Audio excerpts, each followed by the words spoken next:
ഈ സ്റ്റോറി നിങ്ങൾക്ക് ഇഷ്ടപ്പെട്ടാൽ സബ്സ്ക്രൈബ് ചെയ്യുക.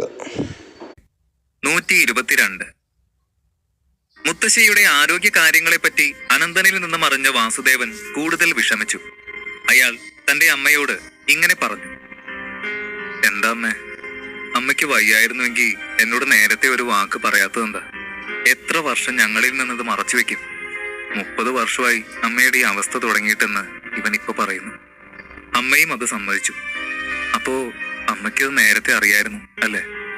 30 വർഷമായിട്ട് തുടരുന്ന രോഗം വെറും വയറുവേദന എന്ന് പറഞ്ഞ് നിസ്സാരമാക്കിയിട്ട് എന്തെങ്കിലും അരുതാത്തത് സംഭവിച്ചിരുന്നെങ്കിലോ?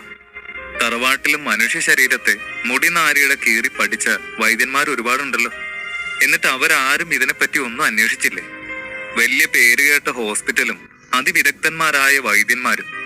എന്നിട്ട് സ്വന്തം അമ്മയ്ക്ക് വയ്യാതെ ആയപ്പോ വയറുവേദനയുടെ മരുന്ന് കൊടുത്തു 30 വർഷം ചികിത്സിച്ചിരിക്കുന്നു. വിവരമില്ലാത്തവന്മാര്. അമ്മ ഇനി ഒരിക്കലും തിരിച്ചു പോകണ്ട. അമ്മയെ ഞാൻ നോക്കിക്കോളാം. അസുഖമൊക്കെ ഭേദമായിട്ട് ഞങ്ങളുടെ ഒപ്പം താമസിച്ചാ മതി, അയാൾ പറഞ്ഞു. മകന്റെ വാക്കുകൾ കേട്ട മുത്തശ്ശി അയാളോടൊന്ന് പുഞ്ചിരിക്കുക മാത്രം ചെയ്തു. എന്നിട്ട് അനന്തനോട് സംസാരിച്ചു. മോനെ അനന്ത, നീ നേരത്തെ പറഞ്ഞില്ലേ നിങ്ങളുടെ ഡിസ്പെൻസറിയെ പറ്റി വാർത്തകളൊക്കെ വന്നിട്ടുണ്ടെന്ന്? അതിലൊന്നും ഞാനും കേട്ടിരുന്നു. മോൻ ഞങ്ങളുടെ ആശുപത്രിയിൽ ചികിത്സിച്ചിട്ട് മാറാത്ത എന്തോ അസുഖം മാറ്റിയെന്നും ആളുകളുടെ ശരീരത്തിൽ കൂടിയ വിഷം ഇറക്കി എന്നും ഒക്കെ ആയിരുന്നു അത്. അങ്ങനെ അതുപോലെ എന്റെ രോഗം നിനക്ക് മാറ്റാൻ കഴിയോടാ? എനിക്ക് ഇനിയും കുറച്ചു കാലം കൂടി എന്റെ വാസുവിന്റെയും അവന്റെ 2 മക്കളുടെയും ഒപ്പം ജീവിക്കണം എന്നൊരാഗ്രഹമുണ്ട്. അവർ പ്രതീക്ഷയോടെ ചോദിച്ചു. ഞാൻ പറഞ്ഞില്ലേ മുത്തശ്ശി, ഞാൻ പറയുന്നത് പോലെയൊക്കെ കേട്ട് തരുന്ന മരുന്നെല്ലാം കൃത്യമായി സമയത്ത് കുടിച്ച് നല്ല കുട്ടിയായിരുന്നാൽ ഉറപ്പായും നല്ല ചുറുചുറുക്കോടെ കുറെ കാലം ഞങ്ങളുടെ ഒപ്പം ഇങ്ങനെ അടിച്ചു പൊളിച്ച് ജീവിക്കാൻ പറ്റും മുത്തശ്ശിക്ക്. അവന്റെ വാക്കുകൾ കേട്ട മുത്തശ്ശി എല്ലാം സമ്മതിച്ചുകൊണ്ട് വാത്സല്യത്തോടെ അവന്റെ കയ്യിൽ ചെറുതായി തട്ടി. മെല്ലെ അവരുറക്കത്തിലേക്ക് വഴുതി വീണു. ആ മയക്കത്തിൽ അവർ മന്ത്രിക്കുന്നുണ്ട്. എനിക്ക് ഇനിയും ജീവിക്കണം മോനെ. എനിക്ക് ഒരാളുടെ കൂടി ആയുസ് നീട്ടിക്കൊടുക്കണം. അതിനു വേണ്ടി എനിക്ക് ജീവിച്ചേ പറ്റൂ. അനന്തൻ അത് കേട്ട് നെറ്റി ചുളിച്ചുവെങ്കിലും അവൻ അതിനെപ്പറ്റി ഒന്നും ചോദിക്കാതെ മുത്തശ്ശി ഉറങ്ങുന്നത് കണ്ട് മുറിയിലേക്ക് പോയി. പിറ്റേന്ന് അനന്തൻ പറഞ്ഞതുപോലെ മേദിനിധാരയുടെ കുപ്പികൾ അവൻ എത്തിച്ചു. അത് ഒരിറക്ക് കുടിച്ചപ്പോൾ തന്നെ അവർക്ക് ആകെ ഒരു മാറ്റം തോന്നി. ഒരു പുനർജന്മം പോലെ. ശരീരത്തിന് ആകെ ഒരു പ്രസരിപ്പ്. യുവത്വം തിരികെ വന്നതുപോലെ. പ്രായാധിക്യത്താൽ ഉണ്ടാകുന്ന പലതരം വേദനകൾ ഇല്ലാതായതുപോലെ. അവർക്ക് അതൊരു പുതുമയുള്ള അനുഭവമായിരുന്നു. പിന്നീട് 3 ദിവസം അനന്തന്റെ ചികിത്സയും വാസുദേവന്റെ ശുശ്രൂഷയും കൂടി ആയപ്പോൾ അവർ മെല്ലെ ആരോഗ്യനില വീണ്ടെടുത്തു. ആരോഗ്യം വീണ്ടെടുത്ത മുത്തശ്ശി അനന്തനോട് ആദ്യം ആവശ്യപ്പെട്ടത് ഈ ഒരു കാര്യമാണ്. മോനെ, നീ എന്റെ ജീവൻ രക്ഷിച്ചു. ഇനി മുത്തശ്ശിക്ക് വേണ്ടി ഒരു സഹായം കൂടി ചെയ്യണം. അത് നീ ചെയ്തില്ലെങ്കിൽ നീ തിരികെ തന്ന ഈ ജീവിതം കൊണ്ട് ഒരർത്ഥമില്ലാതായി പോ. മുത്തശ്ശി പറയുന്നത് കേട്ട് അവൻ സംശയത്തോടെ മുഖം ചുളിച്ചു. മോൻ ആലപ്പുഴ വരെ ഒന്ന് പോണം. അവിടെ ഒരാളുടെ ജീവൻ രക്ഷിക്കണം. എന്റെ ജീവൻ ഒരിക്കൽ രക്ഷിച്ച ആളുടെ. മുത്തശ്ശി പറയുന്നത് മനസ്സിലാകാതെ അനന്തൻ അവരെ ഉറ്റുനോക്കി. മുത്തശ്ശിയിൽ നിന്ന് കൂടുതൽ വിവരങ്ങൾ ചോദിച്ചു മനസ്സിലാക്കിയ അനന്തൻ അടുത്ത ദിവസം തന്നെ ആലപ്പുഴയിലേക്ക് തിരിച്ചു. ഇത്തവണ അനന്തൻ ജഗനെ ഒപ്പം കൂട്ടിയില്ല. അവന് കളരിപ്പയറ്റിലെ പുതിയ പല അടവുകളും അനന്തൻ പകർന്നു കൊടുത്തു കഴിഞ്ഞു. അതിനി അവൻ വിശ്രമമില്ലാതെ പരിശീലിക്കേണ്ടതുണ്ട്. അതിനിടെ തന്റെ ഓരോ യാത്രകളും ആവശ്യങ്ങളും വരുമ്പോൾ ജഗനെ വിളിച്ചാൽ അവൻ അതെല്ലാം ഒഴിവാക്കിയിട്ടാവും വരുന്നത്. അനന്തൻ അങ്ങനെ ജഗനെ ശല്യം ചെയ്യാൻ ആഗ്രഹിച്ചിരുന്നില്ല. എത്രയും വേഗം ജഗൻ ആ വിദ്യകളിൽ അഗ്രഗണ്യനാവണമെന്നാണ് അനന്തന്റെ ആഗ്രഹം. അനന്തൻ ട്രെയിനിൽ ആലപ്പുഴയെത്തി. അവിടെ ഒരു ടാക്സി വിളിച്ച് അതിലേക്ക് കയറിയതും അനന്തന്റെ ഫോണിലേക്ക് അരുന്ധതിയുടെ കോൾ വന്നു. പറയനു, എന്താ വിളിച്ചേ? ഏട്ടാ, ഞാൻ ഓൺലൈനിൽ ഒരു ഹോട്ടൽ ബുക്ക് ചെയ്തിട്ടുണ്ട് ഏട്ടന് വേണ്ടി. ഏട്ടന്റെ ആധാർ കാർഡ് വെച്ച് ഒന്ന് രജിസ്റ്റർ കൂടി ചെയ്യണം. അത് പറയാൻ വേണ്ടി വിളിച്ചതാ ഞാൻ. ഇത് കേട്ട് അനന്തൻ പറഞ്ഞു, ആ മോളെ, ഞാൻ ചെയ്തോളാം. ഞാനിപ്പോ ആലപ്പുഴ എത്തി കേട്ടോ. ടാക്സി പിടിച്ചപ്പോഴാ നീ വിളിച്ചേ. ആണോ? എത്തിയോ? അപ്പൊ ശരി ഏട്ടാ, ഞാൻ വെക്കുവാണേ, അവൾ പറഞ്ഞു. ശരി മോളെ, അച്ഛനോടും മുത്തശ്ശിയോടും ഞാനിങ്ങ് എത്തിയെന്ന് പറഞ്ഞേക്കണേ. അവൻ അതും പറഞ്ഞ് ഫോൺ വെച്ചു. അരുന്ധതി ഫോണിൽ അയച്ചു തന്ന അഡ്രസ് നോക്കി ടാക്സി നേരെ അവന് വേണ്ടി ബുക്ക് ചെയ്ത ഹോട്ടലിന് മുന്നിലെത്തി. ഹോട്ടലിലെ മുറിയിലെത്തി ഒന്ന് കുളിച്ച് വേഷവും മാറി ആഹാരവും വരുത്തി കഴിച്ചതിന് ശേഷം അനന്തൻ പുറത്തേക്ക് പോകാൻ ഒരുങ്ങി. അവൻ ടാക്സി ഡ്രൈവറിന് മുത്തശ്ശി നൽകിയ അഡ്രസ് കാണിച്ചു. അങ്ങോട്ടേക്ക് പോകാൻ പറഞ്ഞു. അഡ്രസ് വാങ്ങി നോക്കിയ അയാൾ സംശയത്തോടെ അനന്തനെ അടിമുടി നോക്കി. എന്നിട്ട് അയാൾ അനന്തനോട് ചോദിച്ചു, താൻ ശരിക്കും ഗോവിന്ദനെയും ഫാമിലിയെയും കാണാൻ വന്നതാണോ? എങ്കിൽ ഞാൻ ടാക്സി എടുക്കുന്നതിന് മുൻപേ ഒരു കാര്യം പറയാം. ഞാൻ ആ വീടിന്റെ കുറച്ച് ഇപ്പുറം മാറിയ വണ്ടി നിർത്തുള്ളൂ. അവിടെ നിന്ന് പിന്നെ നടന്നു പോയിക്കോണം. ആദ്യമേ പറയുന്നത് എന്തിനാണെന്ന് വെച്ചാ പിന്നീട് അവിടെ ചെന്നിട്ട് ഇതിന്റെ പേരിൽ ഒരു സംസാരം ഉണ്ടാവരുത്. അതിനു വേണ്ടിയിട്ടാ. അയാൾ പറയുന്നത് കേട്ട് അനന്തൻ വല്ലാതെയായി. എന്താ, ആ വീടിന് എന്തെങ്കിലും പ്രശ്നമുണ്ടോ? അതിന്റെ ഗേറ്റ് വരെ വണ്ടി പോവാതിരിക്കാൻ എന്താ കാരണം? അനന്തന്റെ ചോദ്യം കേട്ടോ ഡ്രൈവർ പറഞ്ഞു, കാരണമുണ്ട്. ഗോവിന്ദന്റെ വീട്ടിൽ ഈ ഇടയായിട്ട് എന്തൊക്കെയോ വിചിത്രമായ കാര്യങ്ങളാണ് നടക്കുന്നത്. ആരെയും അയാളുടെ വീട്ടിലേക്ക് കയറാൻ അനുവദിക്കില്ല. ഇനി അഥവാ അങ്ങനെ ആരെങ്കിലും കയറുന്നുണ്ടെങ്കിൽ തന്നെ അത് വല്ല സ്പെഷ്യൽ ഗസ്റ്റുകളും ആവും. ബാക്കി സാധാരണക്കാരെയൊക്കെ വീടിന്റെ ഗേറ്റ് കടക്കാൻ അനുവദിക്കില്ല. തനിക്ക് അവിടേക്ക് പോകണമെങ്കിൽ ഞാൻ കുറച്ച് മാറി ഡ്രോപ്പ് ചെയ്യാം. അയാൾ പറഞ്ഞു, ഓക്കെ, എനിക്കതിന് പ്രോബ്ലം ഒന്നുമില്ല, നിങ്ങൾ വണ്ടി എടുത്തോളൂ. അനന്തൻ എല്ലാം കേട്ട ശേഷം ഡ്രൈവറോട് പറഞ്ഞു. എന്നാൽ വണ്ടിയിൽ ഇരിക്കുന്ന നേരം അത്രയും അനന്തന്റെ മനസ്സിൽ ഗോവിന്ദനും കുടുംബത്തിനും എന്താണ് സംഭവിച്ചത് എന്നും മുത്തശ്ശി എന്തിനാണ് തന്നെ ഇവിടേക്ക് അയച്ചത് എന്നും ഒക്കെയുള്ള ചിന്തകളായിരുന്നു. ടാക്സി ഒരു വലിയ രാജകീയ ഭവനത്തിന്റെ ഗേറ്റിൽ നിന്ന് കുറച്ചു മാറി പാർക്ക് ചെയ്തു. അനന്തൻ കാറിൽ നിന്നിറങ്ങി മുന്നോട്ട് വന്നു. അവൻ ഇവിടേക്ക് പുറപ്പെടുമ്പോൾ ഇത്രയും വലിയൊരു വീട് അവൻ തീരെ പ്രതീക്ഷിച്ചിരുന്നില്ല. ആ ഗേറ്റിന്റെ അകത്ത് കുറച്ച് സെക്യൂരിറ്റി ഗാർഡ്സിനെയും അനന്തൻ കണ്ടു. അവിടേക്ക് ഏതൊരു വണ്ടി വന്നാലും സെക്യൂരിറ്റി ഗാർഡ്സ് നല്ല രീതിയിൽ അവരെ പരിശോധിച്ച ശേഷം മാത്രമേ അകത്തേക്ക് കയറ്റി വിടൂ എന്ന് അനന്തൻ മനസ്സിലാക്കി. ഇത്രയും വലിയൊരു വീടും സെറ്റപ്പും അനന്തൻ പ്രതീക്ഷിച്ചില്ല എങ്കിലും മുത്തശ്ശി അവനോട് ഇതിനെപ്പറ്റിയെല്ലാം ചെറുതായി പറഞ്ഞിട്ടുണ്ടായിരുന്നു. ഗോവിന്ദന്റെ കുടുംബം വളരെ ദുരൂഹമാണെന്നും വർഷങ്ങളുടെ പാരമ്പര്യമുള്ള തറവാടാണെന്നും വളരെ ശക്തരായ ആളുകളാണ് അവരെന്നും ഒക്കെ മുത്തശ്ശി പറഞ്ഞിട്ടുണ്ടായിരുന്നു. അനന്തൻ ആ കൊട്ടാര സദൃശ്യമായ വീട്ടിലേക്ക് നോക്കി ഒരു പുഞ്ചിരിയോടെ സ്വയം പറഞ്ഞു, മുത്തശ്ശിയുടെ ജീവൻ രക്ഷിച്ച ആളോടുള്ള കടപ്പാട് വീട്ടാനാണ് ഞാൻ ഇവിടെ എത്തിയിരിക്കുന്നത്. മുത്തശ്ശിക്ക് വേണ്ടി മാത്രം. മറിച്ച് ഇവരുടെ പണത്തിനും പ്രൗഢിക്കും ഒന്നും എന്നെ സ്വാധീനിക്കാൻ കഴിയില്ല. വന്ന കാര്യം നിറവേറ്റി എത്രയും വേഗം തിരികെ പോണം. അനന്തൻ ആത്മകഥം പോലെ പറഞ്ഞു. അനന്തൻ അകത്തേക്ക് കയറിയതും 2 സെക്യൂരിറ്റി ഗാർഡ്സ് അവന്റെ അടുത്തേക്ക് വന്നു. സാർ നേരത്തെ പെർമിഷൻ എടുത്തിട്ടുണ്ടോ? അല്ലാതെ അകത്തേക്ക് കയറാൻ പറ്റില്ല. ഇത് കേട്ട അനന്തൻ പോക്കറ്റിൽ നിന്ന് മുത്തശ്ശി എഴുതിയ കത്തെടുത്ത് അവർക്ക് നേരെ കൊടുത്തു. ഞാൻ ഗോവിന്ദനെയും കുടുംബത്തെയും കാണാനാണ് വന്നത്. ദയവ് ചെയ്ത് ഈ കത്ത് അദ്ദേഹത്തിന്റെ പക്കലെത്തിക്കണം, അനന്തൻ പറഞ്ഞു.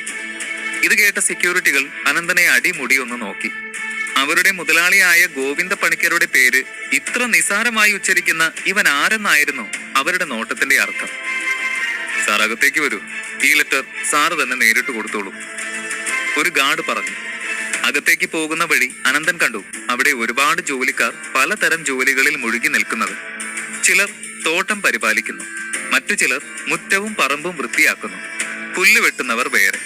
അതുപോലെ അകത്തേക്ക് കയറിയപ്പോഴും സേവകർക്ക് ഒരു പഞ്ഞവുമില്ല എന്ന് അനന്തൻ മനസ്സിലാക്കി. അനന്തൻ ഹോൾ കടന്ന് ഒരു മീറ്റിംഗ് ഏരിയ പോലെ തോന്നിക്കുന്ന അകത്തെ വിശാലമായ മുറിയിലേക്ക് വന്നു. അവിടെ ഇപ്പോൾ തന്നെ ഒരു 30-40 പേരോളം എത്തിയിട്ടുണ്ട്. അവരെല്ലാവരും ആരെയോ കാണാൻ കാത്തു നിൽക്കുന്നതാണ് എന്ന് അവരുടെയൊക്കെ മുഖഭാവത്തിൽ നിന്നും അറിയാം. അവരിൽ പലരും ചായ കുടിക്കുകയാണ്. 2-3 ജോലിക്കാർ മറ്റുള്ളവർക്ക് ചായ കൊടുക്കുന്നുണ്ട്. ആരും അങ്ങനെ പരസ്പരം സംസാരിക്കുന്നില്ല എന്നും അനന്തൻ ശ്രദ്ധിച്ചു. അവരാരും പക്ഷെ അനന്തനെ ശ്രദ്ധിക്കുന്നില്ല. ചായ കൊടുത്തുകൊണ്ടിരുന്ന ഒരു ജോലിക്കാരി അനന്തനെ കണ്ട് അവന്റെ അടുത്തേക്ക് വന്നു.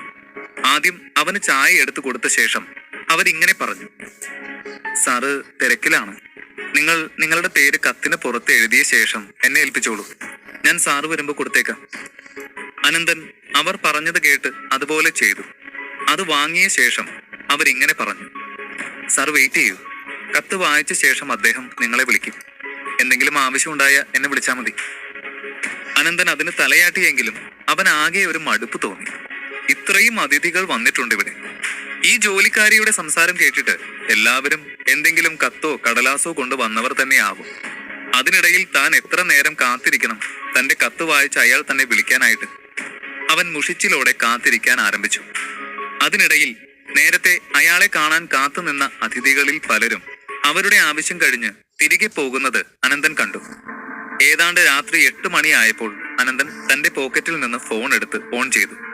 സമയം നോക്കിയിട്ട് അവൻ തിരികെ വയ്ക്കുകയും ചെയ്തു. അനന്തൻ ഇത്ര വൈകിയും കാത്തിരിക്കുന്നത് കണ്ട് ജോലിക്കാരിൽ പലരും അവന്റെ ആവശ്യം അറിയാൻ ആഗ്രഹിച്ചു. സർ, സത്യത്തിൽ അദ്ദേഹത്തിന് ഈയിടെയായി അധികം സമയം ലഭിക്കാറില്ല. നല്ല തിരക്കാ. ഒന്നും തോന്നരുത്. സാറിന്റെ ഫോൺ നമ്പർ തന്നു കഴിഞ്ഞാൽ അദ്ദേഹം കത്ത് വായിച്ചു കഴിഞ്ഞ് വിളിപ്പിക്കുമ്പോൾ ഞങ്ങൾ അറിയിക്കാം. അതുവരെ ഇരുന്ന് മുഷിയണമെന്നില്ല. അവർ പറഞ്ഞു, ഞാനിവിടെ വന്നത് എന്റെ ആവശ്യത്തിനല്ല. നിങ്ങളുടെ സാറിന്റെ രോഗം ഭേദപ്പെടുത്താൻ വേണ്ടിയാണ്. അത് അദ്ദേഹത്തെ ആരെങ്കിലും ഒന്ന് അറിയിച്ചാൽ നല്ലതായിരുന്നു. അനന്തൻ പറയുന്നത് കേട്ട് അവരെല്ലാവരും ഞെട്ടി. കാരണം അനന്തനെ കണ്ടാൽ ഒരു ഡോക്ടർ ആണെന്ന് ആർക്കും തോന്നില്ല. ഈ കൊച്ചു പയ്യൻ എന്താണ് ഈ പറയുന്നതെന്നായി അവരുടെ ചിന്ത. സോറി ഡോക്ടർ, നേരത്തെ പറയാമായിരുന്നില്ലേ? ഞങ്ങളുടെ ഒപ്പം വന്നോളൂ, അവർ പറഞ്ഞു. അനന്തൻ അവർക്കൊപ്പം നടന്നു. പക്ഷേ അനന്തൻ കരുതിയതുപോലെ ഗോവിന്ദ പണിക്കരുടെ അടുത്തേക്ക് ആയിരുന്നില്ല അനന്തനെ അവർ കൂട്ടിക്കൊണ്ടു പോയത്. മറ്റൊരു രോഗിയുടെ അടുത്തേക്കാണ്. ഒരു സുന്ദരിയായ പെൺകുട്ടി. അവൾ നല്ല ലൂസായ വസ്ത്രങ്ങൾ ധരിച്ച് കട്ടിലിൽ കിടക്കുകയാണ്. അവളുടെ മുഖവും ശരീരവും ആകെ വിളറി വെളുത്താണ് കാണുന്നത്. അവളുടെ ശരീരത്തിൽ ഒരു തുള്ളി രക്തം പോലും ഇല്ലേ എന്ന് നമുക്ക് സംശയം തോന്നും അവളെ കണ്ടാൽ. ആരാണ് ആ പെൺകുട്ടി? എന്തിനാണ് അവർ തന്നെ ഇവിടേക്ക് കൂട്ടിക്കൊണ്ടു വന്നത്? അധ്യായം 123. അനന്തനെയും കൂട്ടി ഗോവിന്ദ പണിക്കരുടെ ജോലിക്കാർ എത്തിയത് കട്ടിലിൽ വിളറി വെളുത്ത് കിടക്കുന്ന ഒരു പെൺകുട്ടിയുടെ അടുത്തേക്കായിരുന്നു. അവൻ ആരാണ് ഈ പെൺകുട്ടി എന്ന സംശയത്തോടെ നോക്കി. ഡോക്ടർ സാർ, കുഞ്ഞിനെ ഒന്ന് നോക്കണം. കുറച്ചധികം ദിവസങ്ങളായി ഇങ്ങനെ വയ്യാതെ കിടക്കയിൽ തന്നെ കഴിയാൻ, ഒരു ജോലിക്കാരി പറഞ്ഞു. ശരി, ഞാൻ നോക്കട്ടെ. അനന്തൻ അത്രയും പറഞ്ഞ് ആ പെൺകുട്ടിയുടെ അടുത്തേക്ക് ചെന്നു. അവൾ ആരാണ് എന്നോ എന്താണ് എന്നോ അവൻ അറിയില്ലെങ്കിലും ഒരു വൈദ്യനെ സംബന്ധിച്ച് അവന്റെ മുന്നിലെ രോഗി ആരാണ് എന്നതിലല്ല, ആളുടെ രോഗം എന്താണ് എന്നതിലും അത് ഭേദമാക്കാൻ തനിക്ക് എന്ത് ചെയ്യാൻ കഴിയും എന്നതിലുമാണ് കാര്യം. ഇങ്ങനെ ഓർത്തുകൊണ്ട് അനന്തൻ ആ പെൺകുട്ടിയുടെ അടുത്തിരുന്നു. അനന്തൻ അവളുടെ അടുത്തിരുന്ന് പൾസ് നോക്കി. പൾസ് നോക്കവേ അനന്തന്റെ കണ്ണുകൾ കുറുകി. അവൻ അടുത്തു നിന്ന ജോലിക്കാരിയോട് ചോദിച്ചു, എന്താ സത്യത്തിൽ ഇവൾക്ക് സംഭവിച്ചത്? അനന്തന്റെ ചോദ്യം കേട്ട അവർ പറഞ്ഞു, സത്യത്തില് അത് ഞങ്ങൾക്കും അറിയില്ല. കുറച്ച് ദിവസമായിട്ട് കുഞ്ഞിന് ബോധം പോലുമില്ല. രാത്രി പിച്ചും പേയും പറയാറുണ്ടെന്ന് മാത്രം അറിയാം. വല്ല ബാധയും കൂടിയതാണോ എന്ന് പോലും അറിയില്ല, അവർ പറഞ്ഞു. ഞാൻ നോക്കിയെടുത്തോളം ഈ പെൺകുട്ടിക്ക് അസുഖമൊന്നും തന്നെ ഇല്ല. ഇവള് ഈ രോഗാവസ്ഥ അഭിനയിക്കാണ്. എന്നെ നിങ്ങൾ ഇങ്ങനെ പരീക്ഷിക്കേണ്ട ആവശ്യം ഉണ്ടായിരുന്നു. എന്റെ മുത്തശ്ശി ഒരു കാര്യം ആവശ്യപ്പെട്ടിരുന്നു. അതിനെ എതിർക്കാൻ വയ്യാത്തത് കാരണം മാത്രമാണ് ഞാൻ ഇവിടെ നിൽക്കുന്നത്. പക്ഷെ എനിക്കിപ്പോ തോന്നുന്നത് മുത്തശ്ശി പറഞ്ഞതുപോലെ ഗോവിന്ദ പണിക്കർക്കും കുടുംബത്തിനും എന്റെ സഹായം ആവശ്യമുണ്ടെന്ന് എനിക്ക് തോന്നുന്നില്ല. അതുകൊണ്ട് തന്നെ ഞാൻ ഇറങ്ങുക. കത്തൊക്കെ വായിച്ചിട്ട് എന്നെ അന്വേഷിക്കുകയാണെങ്കിൽ ഞാൻ പോയെന്ന് പറഞ്ഞേക്ക് നിങ്ങളുടെ സാറിനോട്. ദേഷ്യത്തോടെ അത്രയും പറഞ്ഞിട്ട് അനന്തൻ അവിടെ നിന്ന് എഴുന്നേറ്റു. മിന്നൽ വേഗത്തിൽ അവിടെ നിന്ന് നടന്നകന്ന അനന്തനെ തിരിച്ചു വിളിക്കാനോ തടയാനോ ഉള്ള ഗ്യാപ്പ് പോലും ആർക്കും ലഭിച്ചില്ല. വെറുതെ സമയം കളയാനായിട്ട്. ഇന്നിപ്പോ രാത്രിയെ, നാളെ രാവിലെ തന്നെ തിരിച്ചു പോകണം. അനന്തൻ വാച്ചിലേക്ക് നോക്കി സ്വയം പറഞ്ഞു. അനന്തൻ ആ ഹോട്ടലിലേക്ക് തിരിച്ചെത്തി. ഗോവിന്ദന്റെയും അയാളുടെ ആളുകളുടെയും മര്യാദക്കേടിനോടുള്ള ദേഷ്യവും അമർഷവും അപ്പോഴും അനന്തനിൽ ശമിച്ചിട്ടില്ല. ഹോട്ടലിനുള്ളിലേക്ക് കയറിയതും അവൻ കണ്ടു ഒരു പെൺകുട്ടി അവനെയും കാത്ത് വെയിറ്റിംഗ് ഏരിയയിൽ ഇരിക്കുന്നത്. അനന്തൻ ആ പെൺകുട്ടിയെ അവിടെ തീരെ പ്രതീക്ഷിച്ചതല്ല. അതിന്റെ ഞെട്ടൽ അവന്റെ മുഖത്തുമുണ്ട്. അവൻ അതിശയം നിറഞ്ഞ ശബ്ദത്തിൽ വിളിച്ചു, സൈരന്ദ്രി, നീ ഇവിടെ? അനന്തനെ കണ്ടതും സൈരന്ദ്രി ഒരു പുഞ്ചിരിയോടെ എഴുന്നേറ്റു. ആഹാ, എന്റെ ഭാവി ഭർത്താവ് ഇവിടെ ഉണ്ടായിരുന്നോ? എന്തൊരു കോയിൻസിഡൻസ് ആണല്ലേ. ഇതൊക്കെയാണ് വിധി എന്ന് പറയുന്നത്. കണ്ടില്ലേ, വിധി നമ്മളെ വീണ്ടും വീണ്ടും അടുപ്പിക്കുന്നത്, അതും ഒരിക്കലും വിചാരിക്കാത്തിടത്തൊക്കെ വെച്ച്. സൈരന്ദ്രി അത് പറഞ്ഞ് അനന്തന്റെ അരികിലേക്ക് ചേർന്ന് നിന്നു. അവൾക്ക് അനന്തൻ ഉപയോഗിച്ചിരിക്കുന്ന പെർഫ്യൂമിന്റെ മണം ലഭിച്ചതും അവൾ നെറ്റി ചുളിച്ച് അവനോട് ചോദിച്ചു, നീ ആരുടെ പെർഫ്യൂമാണ് യൂസ് ചെയ്തിരിക്കുന്നത്? ഇത് ലേഡീസ് പെർഫ്യൂം ആണല്ലോ. ഇത് ഏതൊരുവൾ തന്നതാണെങ്കിലും എന്റെ പെർഫ്യൂമിന്റെ അത്ര വന്നിട്ടില്ല. അവൾ അത് പറയുന്നതിനൊപ്പം അനന്തന് തന്റെ പെർഫ്യൂമിന്റെ വാസന ലഭിക്കാനായി മനഃപൂർവ്വം അവന്റെ അടുത്തേക്ക് ചേർന്ന് നിന്നു. പക്ഷേ അനന്തൻ അവളുടെ ഈ പറച്ചിലുകളൊക്കെ വെറും ജൽപ്പനങ്ങളായി കണ്ടു തടഞ്ഞു. ഞാൻ ചോദിച്ചതിന് ഉത്തരം പറഞ്ഞില്ല. നീ എന്താ ഇവിടെ? ഞാൻ ഇവിടെ കാണുമെന്ന് നിന്നോട് ആരാ പറഞ്ഞ? അനന്തൻ വീണ്ടും ചോദിച്ചു. ആരും പറഞ്ഞില്ലെന്നേ. ഞാൻ പറഞ്ഞില്ലേ ഇത് ഭാഗ്യത്തിന്റെ ഒരു കളിയാണെന്ന്. അതിരിക്കട്ടെ, ഇയാളുടെ കൂടെ എപ്പോഴും വാലായിട്ട് നടക്കാറുള്ള ബോഡി ഗാർഡിനെ ഇന്ന് കാണാനില്ലല്ലോ. എവിടെ പോയവൻ? അല്ല, ഇയാളിങ്ങനെ ഒറ്റയ്ക്ക് എവിടെയെങ്കിലും പോകുന്നത് കാണുന്നത് വളരെ വിരളമല്ലേ? കൊള്ളാലോ. ഇതിനി അനുവിന്റെ പണിയാണ്. സൈരന്ധ്രിയുടെ സംസാരത്തിന് വലിയ പ്രാധാന്യം നൽകാതെ അനന്തൻ സ്വയം പറഞ്ഞു. അനന്തൻ അങ്ങനെ ചിന്തിക്കാൻ കാരണമുണ്ട്. അവൻ അങ്ങോട്ട് യാത്ര തിരിച്ച കാര്യം വളരെ കുറച്ചു പേർക്ക് മാത്രമാണ് അറിയുന്നത്. ഈ ഹോട്ടലിലാണ് അവൻ മുറി എടുത്തിരിക്കുന്നത് എന്ന് ആകെ അറിയുന്നത് അരുന്ധതിക്ക് മാത്രമാണ്. അതുകൊണ്ട് തന്നെ അവളല്ലാതെ മറ്റാരും പറഞ്ഞ് സൈരന്ധ്രി ഇതറിയാൻ യാതൊരു സാധ്യതയുമില്ല.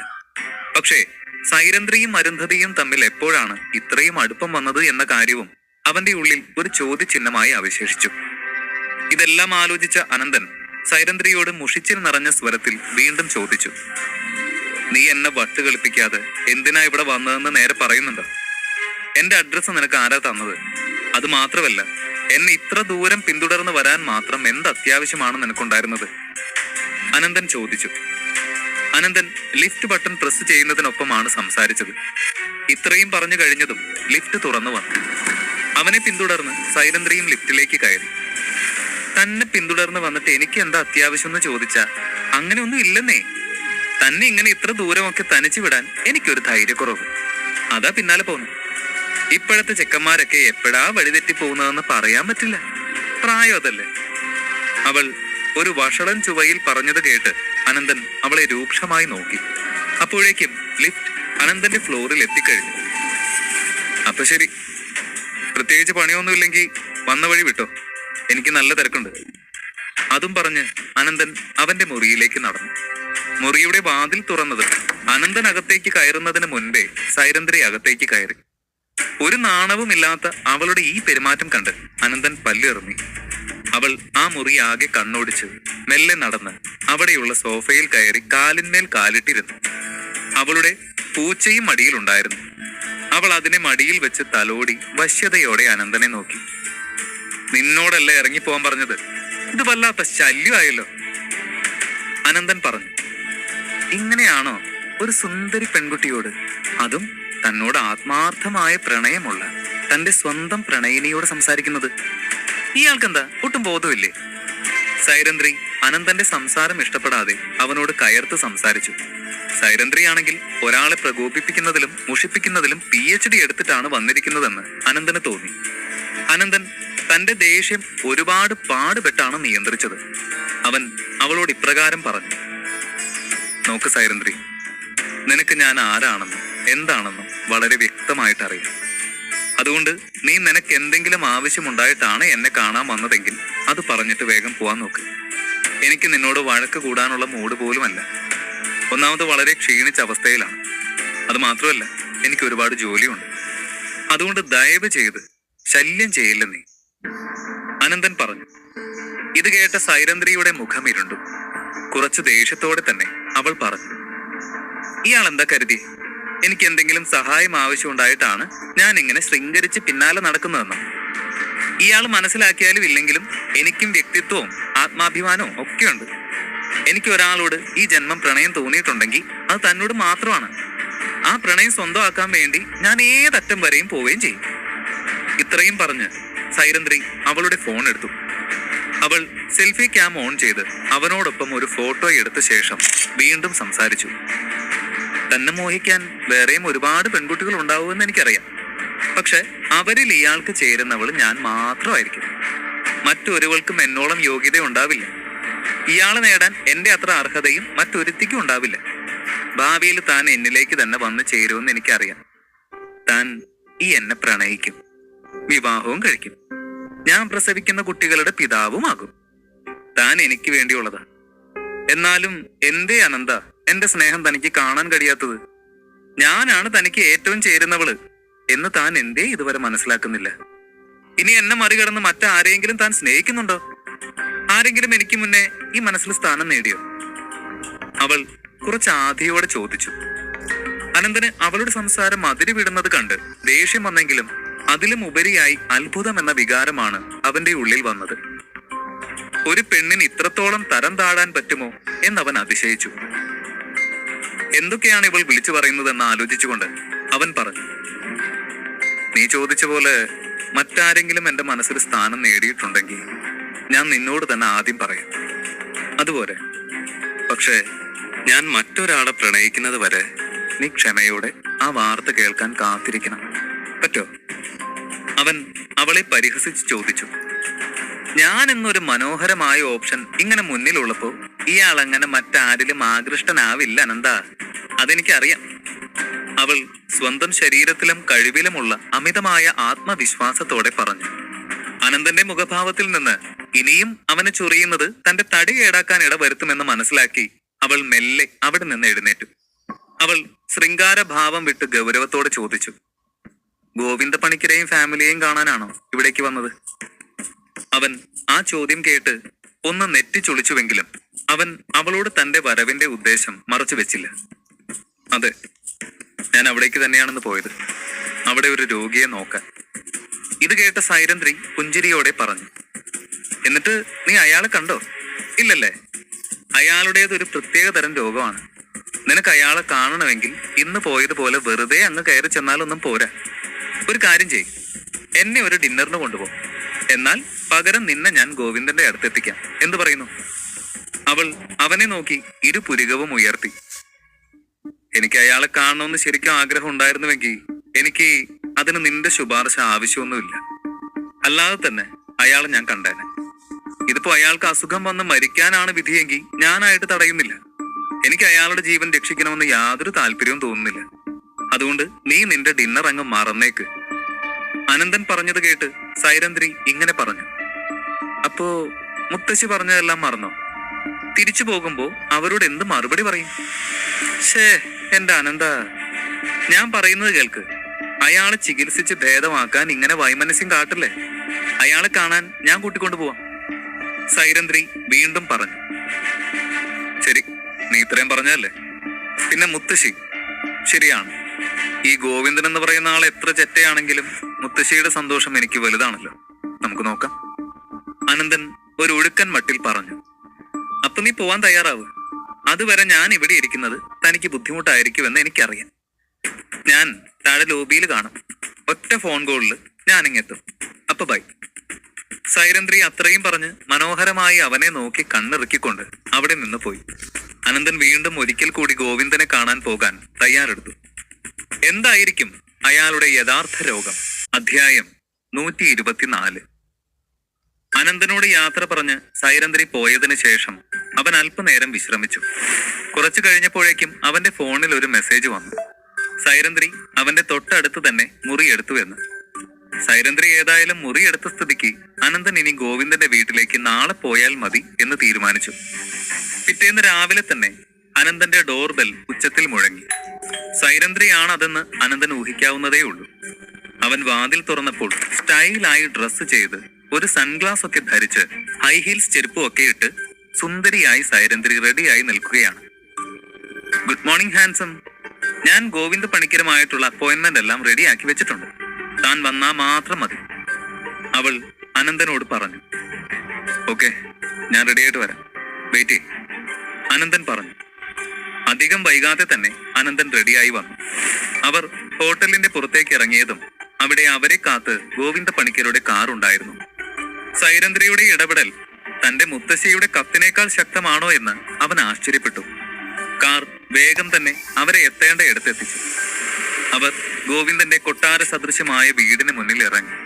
അപ്പോഴാണ് അനന്തൻ ശ്രദ്ധിച്ചത്, ഇന്നലെ താൻ ഇവിടെ വന്നപ്പോൾ ഉള്ളതുപോലെ ആയിരുന്നില്ല ഇപ്പോൾ. സാഹചര്യം ആകെ മാറിയിരിക്കുന്നു. ഗാർഡ്സ് ഒക്കെ തങ്ങളെ സ്വാഗതം ചെയ്യാൻ കാത്തു നിൽക്കുകയാണ്. അവരുടെ നടുവിലായിട്ട് ഒരു യുവ കോമളനായ ചെറുപ്പക്കാരനുമുണ്ട്. അനന്തന്റെ ശ്രദ്ധ ആദ്യം തന്നെ അവനിലേക്കാണ് പോയത്. അവൻ അവന്റെ ദേഹത്തിന് ഇണങ്ങുന്ന ഒരു സ്യൂട്ടാണ് ധരിച്ചിരിക്കുന്നത്. അവരുടെ വണ്ടി കണ്ടപ്പോൾ തന്നെ അവൻ മുന്നോട്ട് വന്നു. Hello miss Sairandhri, welcome. ഇത് കേട്ട സൈരന്ദ്രി ഒരു പുഞ്ചിരിയോടെ പറഞ്ഞു, ഹലോ ജൂനിയർ ഗോവിന്ദ പണിക്കർ, ഇതെന്റെ ഫ്രണ്ടാണ് മിസ്റ്റർ അനന്തൻ വർമ്മ. ഞാൻ പറഞ്ഞിരുന്നില്ലേ, ഏകദേശം തന്റെ പ്രായം തന്നെ വരും. ഇയാളാണോ സൈരന്ദ്രി പറഞ്ഞ പ്രഗത്ഭനായ ഡോക്ടർ എന്ന് ആ യുവാവ് അത്ഭുതപ്പെട്ടു. പക്ഷേ സൈരന്ദ്രി പറഞ്ഞിട്ടുണ്ട് എങ്കിൽ അത് വെറുതെ ആവില്ല. അതുകൊണ്ട് അവൻ അനന്തനെ ഹൃദയപൂർവ്വം സ്വാഗതം ചെയ്തു. ഹലോ മിസ്റ്റർ അനന്തൻ വർമ്മ, എനിക്ക് നിങ്ങളെ അറിയില്ല, പക്ഷേ നിങ്ങൾക്ക് എന്റെ മുത്തശ്ശനെ സുഖപ്പെടുത്താൻ കഴിയുമെന്ന് ഞാൻ ഉറച്ചു വിശ്വസിക്കുന്നു. നിങ്ങളുടെ ഉപദേശം എന്റെ മുത്തശ്ശൻ ആശ്വാസം നൽകും. അകത്തേക്ക് വരും. അവൻ അനന്തനെ ക്ഷണിച്ചു. അവന്റെ വാക്കുകൾ കേട്ട് അനന്തൻ ഒന്ന് നെറ്റിച്ചുളിച്ചു. അനന്തൻ ഉടനെ ഇങ്ങനെ പറഞ്ഞു, സോറി, എനിക്ക് മനസ്സിലായില്ല.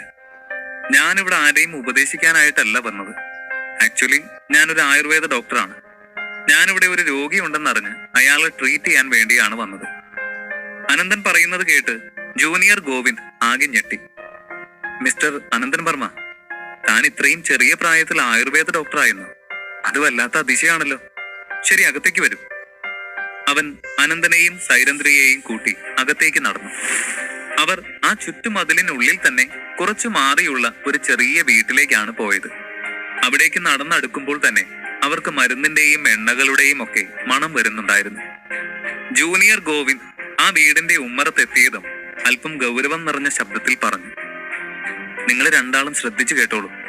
എന്റെ മുത്തശ്ശന്റേത് ഒരു പ്രത്യേക തരത്തിലുള്ള രോഗമാണ്. നിങ്ങൾ ഇവിടെ നിന്നറിയുന്ന കാര്യങ്ങളൊന്നും പുറത്തേക്ക് പോകരുത്. രോഗവിവരങ്ങളും മുത്തശ്ശന്റെ അവസ്ഥയും ഒന്നും.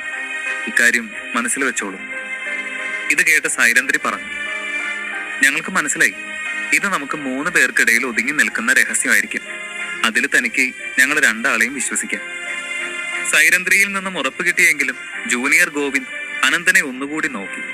അവന്റെ നോട്ടത്തിലെ അവിശ്വാസ്യത കണ്ട് അനന്തൻ ഒരു പുഞ്ചിരിയോടെ പറഞ്ഞു, ഞാൻ ആദ്യമേ പറഞ്ഞല്ലോ, ഞാനൊരു ഡോക്ടറാണ്. ഞങ്ങൾ ഡോക്ടേഴ്സിനെ സംബന്ധിച്ച് രോഗികളുടെ പേഴ്സണൽ ഡീറ്റെയിൽസ് പങ്കുവെക്കാതിരിക്കുക എന്നത് പ്രധാനമാണ്. അത് ഞങ്ങളുടെ വർക്ക് എത്തിക്സിന്റെ തന്നെ ഭാഗമാണ്. അതുകൊണ്ട് തനിക്ക് അക്കാര്യത്തിൽ ഒരു പേടി വേണ്ട, അനന്തൻ പറഞ്ഞു. ജൂനിയർ ഗോവിന്ദ് ആ റൂം തുറന്ന് അവരെ അകത്തേക്ക് കൂട്ടി. ആ മുറിയിൽ അപ്പോൾ തന്നെ ഒരു 5-6 പേരുണ്ട്. എല്ലാവരും 70-80 വയസ്സ് പ്രായം ചെന്ന വൃദ്ധന്മാരാണ്. അനന്തൻ പക്ഷേ അവരെ ആരെയും നോക്കിയില്ല. അവന്റെ കണ്ണുകൾ നേരെ ബെഡിൽ കിടക്കുന്ന രോഗിയെ തേടി പാഞ്ഞു. പക്ഷേ അവിടെ ബെഡിൽ രോഗിയായി ആരും തന്നെ ഉണ്ടായിരുന്നില്ല. കുറച്ചു മാറി എണ്ണത്തോണി പോലെ ഒന്നിൽ കിടത്തിയിരിക്കുന്ന മനുഷ്യനെ അനന്തൻ കണ്ടു. അയാളാണ് താൻ തേടി വന്ന ഗോവിന്ദ പണിക്കരെന്ന് അനന്തൻ മനസ്സിലാക്കി. ജൂനിയർ ഗോവിന്ദ് അനന്തനോടും സൈരന്ദ്രിയോടും ഇരിക്കാൻ പറഞ്ഞ ശേഷം ഗോവിന്ദ പണിക്കരുടെ മെഡിക്കൽ റിപ്പോർട്ട്സ് എടുത്തിട്ട് വന്നു. അനന്തൻ ആ റിപ്പോർട്ട് വാങ്ങി സസൂക്ഷ്മം വീക്ഷിച്ചു. അതിനോടൊപ്പം തന്നെ ഇടയ്ക്കിടെ അവൻ എണ്ണത്തോണിയിൽ കിടക്കുന്ന ഗോവിന്ദ പണിക്കരെയും നോക്കുന്നുണ്ട്.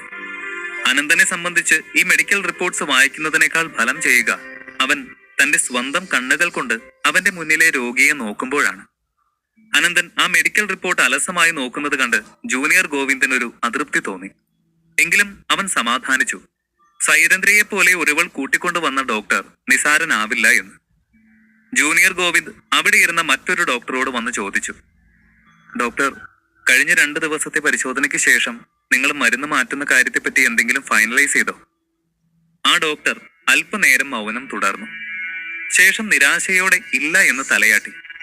ഇത് കണ്ട ജൂനിയർ ഗോവിന്ദിന്റെ മുഖം കറുക്കുന്നത് കണ്ട ആ ഡോക്ടർ വേഗം പറഞ്ഞു, മിസ്റ്റർ ഗോവിന്ദ്, നിങ്ങളുടെ മുത്തശ്ശന് വന്നിരിക്കുന്ന ഈ രോഗം ഒരു ആയുർവേദ ഗ്രന്ഥങ്ങളിലും മെൻഷൻ ചെയ്തിട്ടുള്ള ഒന്നല്ല. അതിലുമുപരി ഇതൊരു രോഗം തന്നെയാണോ എന്ന് പോലും ആർക്കും ഉറപ്പുവരുത്താൻ കഴിഞ്ഞിട്ടില്ല. ഒരു ഡോക്ടർ എന്ന നിലയ്ക്ക് പറയുന്നത് ശരിയല്ല. എന്നാലും ഇങ്ങനെ ഒരു അവസ്ഥ നേരിൽ കാണുമ്പോൾ പറയാതിരിക്കാൻ കഴിയുന്നില്ല. ഇദ്ദേഹത്തിനെതിരെ ആരെങ്കിലും വല്ല കൂടോത്രമോ മന്ത്രവാദമോ നടത്തിയതാണോ എന്നുകൂടി നിങ്ങൾ അന്വേഷിക്കുന്നത് നല്ലതാണ്. എന്തോ ഒരു ആഭിചാര ശക്തിയിലാണ് തന്റെ മുത്തശ്ശന്റെ ആരോഗ്യം ക്ഷയിക്കുന്നതെന്ന് ഞാൻ ഉറച്ചു വിശ്വസിക്കുന്നു. ആ ഡോക്ടർ പറയുന്നത് കേട്ട് അടുത്തിരുന്ന ഒരു വയസ്സായ മനുഷ്യൻ ഉറക്കെ ചിരിച്ചു. എന്താ പറയുന്നത് ഡോക്ടർ സാറേ? നിങ്ങൾക്ക് പറ്റില്ലെങ്കിൽ അത് പറഞ്ഞാ പോരെ. ഇങ്ങനെ ഓരോന്ന് പറഞ്ഞ ആൾക്കാരെ പറ്റിക്കണോ? ഞാനും മനുഷ്യരെ ചികിത്സിക്കാൻ തുടങ്ങിയിട്ട് കാലം കുറെയായി. ഇതുവരെ രോഗികളെ സുഖപ്പെടുത്താൻ പറ്റാതെ വന്നിട്ട് അത് അസുഖമല്ല കൂടോത്രമാണെന്ന് പറഞ്ഞ് തടി ഊരാൻ ഞാൻ ശ്രമിച്ചിട്ടില്ല. അയാളും ഒരു ഡോക്ടറാണ് എന്ന് അനന്തന് സംസാരത്തിൽ നിന്ന് മനസ്സിലായി. 2 ഡോക്ടർമാരുടെയും വാക്കുതർക്കം കണ്ട് അനന്തൻ മൗനമായിരുന്നു. സൈരന്ദ്രയുടെ മുഖത്ത് നല്ല ഗൗരവമുണ്ട്. ജൂനിയർ ഗോവിന്ദ് അപ്പോഴേക്കും അവർക്കിടയിൽ കയറി ഇടപെട്ടു. ഡോക്ടർ സുദർശൻ, ഡോക്ടർ ഹരിഹരൻ, നിങ്ങൾ രണ്ടാളും ഇവിടെ ഉള്ളതിൽ വെച്ച് ഏറ്റവും കഴിവ് തെളിയിച്ച ഡോക്ടർമാരാണെന്ന് ഞാൻ സമ്മതിക്കുന്നു. പക്ഷേ എനിക്ക് നിങ്ങളുടെ ഈ പരസ്പരമുള്ള വാക്കുതർക്കം കണ്ടു നിൽക്കേണ്ട ആവശ്യമില്ല. എനിക്ക് എന്റെ മുത്തശ്ശന്റെ ജീവനാണ് വലുത്. നിങ്ങൾക്ക് രണ്ടാൾക്കും ഈ തർക്കിച്ച് കളയുന്ന നേരം എന്റെ മുത്തശ്ശനെ രക്ഷിക്കാൻ വേണ്ടത് എന്തെങ്കിലും ചെയ്യാൻ കഴിയുമെങ്കിൽ അത് ചെയ്യൂ. അതിപ്പോ കൂടോത്രമാണെങ്കിലും രോഗമാണെങ്കിലും എന്താണെങ്കിലും. അവൻ നിസ്സഹായനായി പറഞ്ഞു. ഇപ്പോൾ തന്നെ ഗോവിന്ദ പണിക്കരുടെ ചികിത്സയ്ക്ക് വേണ്ടി അയാളുടെ കുടുംബം വളരെയധികം കാശ് ചിലവാക്കി കഴിഞ്ഞു. അതുകൊണ്ട് തന്നെ ഡോക്ടർമാർ ഇങ്ങനെ ഉത്തരവാദിത്തമില്ലാതെ പെരുമാറുന്നത് കാണുമ്പോൾ ജൂനിയർ ഗോവിന്ദന് വളരെയധികം അസ്വസ്ഥത തോന്നുന്നുണ്ട്. ഇതിപ്പോ കുറച്ചു വർഷങ്ങൾക്ക് മുൻപ് തന്നെ ഗോവിന്ദ പണിക്കർക്ക് നടക്കാനും അനങ്ങാനും ഒക്കെ ബുദ്ധിമുട്ട് തോന്നി തുടങ്ങിയതാണ്. പക്ഷെ കഴിഞ്ഞ 2 വർഷത്തിനിപ്പുറമാണ് അയാളുടെ ആരോഗ്യം വളരെ മോശമായത്. കഴിഞ്ഞ 6 മാസത്തിനടുപ്പിച്ച് ആൾ പൂർണ്ണമായും കോമയിലാണ്. അവരുടെ കുടുംബത്തെ മാത്രമല്ല, ആ നാടിനെ തന്നെ പിടിച്ചു കുലുക്കാൻ പാകത്തിന് വീര്യമുള്ള പ്രശ്നമാണ് ഇന്നിത്. കാരണം അയാളുടെ സമ്പത്ത് ആ നാടിന്റെ പാതിയോളം വ്യാപിച്ചു കിടപ്പുണ്ട്. ആ കുടുംബത്തിന്റെ നെടും തൂണായ ഗോവിന്ദ പണിക്കർ വീണുപോയി എന്ന വാർത്ത പരന്നാൽ അവരുടെ ശത്രുക്കൾ പലരും ആ സമയം ചൂഷണം ചെയ്യാൻ സാധ്യതയുണ്ട്. അതിനാൽ കൂടിയാണ് അവർ ഈ വിവരം പുറത്തു വിടരുത് എന്ന് അനന്തനോട് തുടക്കത്തിൽ തന്നെ പറഞ്ഞത്. ഈ സമയം അവിടെ ഉണ്ടായിരുന്ന ഡോക്ടർ ജയരാജ് മേനൻ അവരോട് ഇങ്ങനെ പറഞ്ഞു. ഞാൻ നോക്കിയിടത്തോളം ഈ പേഷ്യന്റിന് വലിയ കുഴപ്പമൊന്നുമില്ല. അതായത് ആള് കോമയിലാണെങ്കിലും ജീവൻ ആപത്തുള്ള അവസ്ഥയിലൊന്നും അല്ല ഇപ്പോ ഉള്ളത്. ഇയാൾക്കിപ്പോ ആവശ്യം 8 ആയുർവേദ മരുന്നുകളാ. അത് തേച്ച് കുളിപ്പിക്കുമ്പോ ഇയാളുടെ ബോഡി ആക്റ്റീവായി തുടങ്ങും.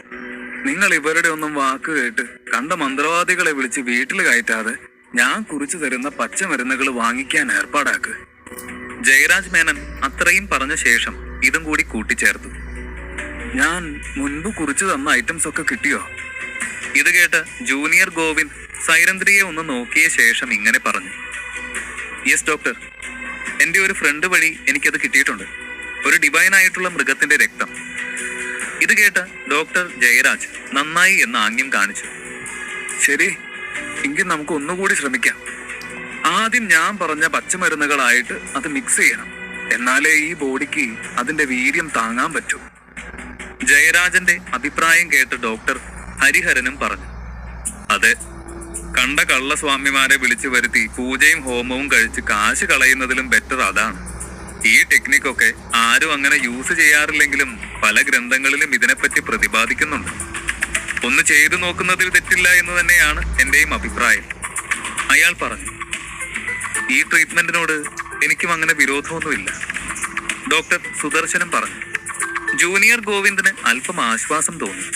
കാരണം മുത്തശ്ശന്റെ ചികിത്സ തുടങ്ങി ഇത്രയും നാളെ, എന്നിട്ടും അവന്റെ ഓർമ്മയിൽ ഇതാദ്യമായിട്ടാണ് ഇങ്ങനെ ഡോക്ടർമാർ തമ്മിൽ അഭിപ്രായ വ്യത്യാസമില്ലാതെ ഒരു ട്രീറ്റ്മെന്റ് ചെയ്യാൻ അവരൊരുങ്ങുന്നത് തന്നെ. 3 ഡോക്ടേഴ്സും ഒരേ അഭിപ്രായം പറഞ്ഞപ്പോൾ ഈ ചികിത്സയെങ്കിലും ഫലം കാണുമെന്ന പ്രതീക്ഷയോടെ ജൂനിയർ ഗോവിന്ദ് നിന്നു. പക്ഷേ അപ്പോഴേക്കും ഇതെല്ലാം കണ്ട് മൗനം പാലിച്ചിരുന്ന അനന്തൻ എഴുന്നേറ്റു. നിങ്ങൾക്ക് ഈ പേഷ്യന്റ് ഇപ്പൊ തന്നെ മരിക്കണമെന്ന ആഗ്രഹമില്ലെങ്കിൽ ഒരിക്കലും ഈ വിഡ്ഢിത്തം കാണിക്കരുത്. അനന്തന്റെ പെട്ടെന്നുള്ള പ്രതികരണം കണ്ട ഡോക്ടർ സുദർശനും ഹരിഹരനും ജയരാജും അവനെ തറപ്പിച്ചു നോക്കി. എന്താ നീ പറഞ്ഞത്? മണ്ടത്തരമെന്നോ? നീ ആരാ അത് പറയാൻ? അവർ ചോദിച്ചു. ഇത് കേട്ടതും ജൂനിയർ ഗോവിന്ദ് അവരോട് പറഞ്ഞു. ഇവർ രണ്ടാളും എന്റെ ഫ്രണ്ട്സ് ആണ്. ഇത് സൈരന്ദ്രി. ഇയാളാണ് എനിക്ക് ഡോക്ടർ ആവശ്യപ്പെട്ട വിശേഷപ്പെട്ട ജീവിയുടെ രക്തം എത്തിച്ചു തന്നത്. ഇത് അനന്തൻ വർമ്മ, ആയുർവേദ ഡോക്ടറാണ്. അവൻ മാന്യമായി 2 ആളെയും പരിചയപ്പെടുത്തി.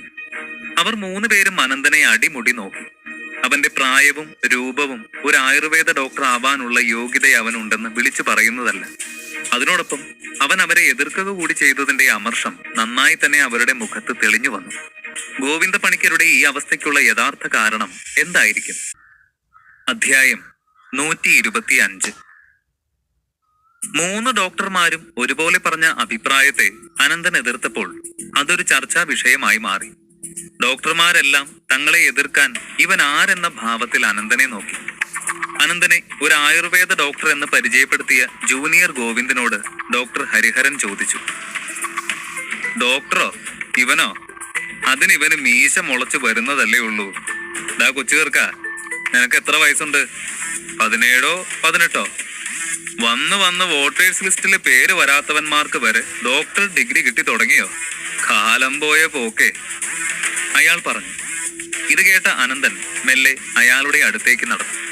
മുഖാമുഖം വന്ന അയാൾ ഇങ്ങനെ പറഞ്ഞു. കൊച്ചു ചേർക്ക എന്നും മറ്റുമൊക്കെ നിങ്ങൾ നിങ്ങളുടെ വീട്ടിൽ ചെന്ന് പേരക്കുട്ടികളെ വിളിച്ച് രസിച്ചാൽ മതി. Call me Ananthan Varma.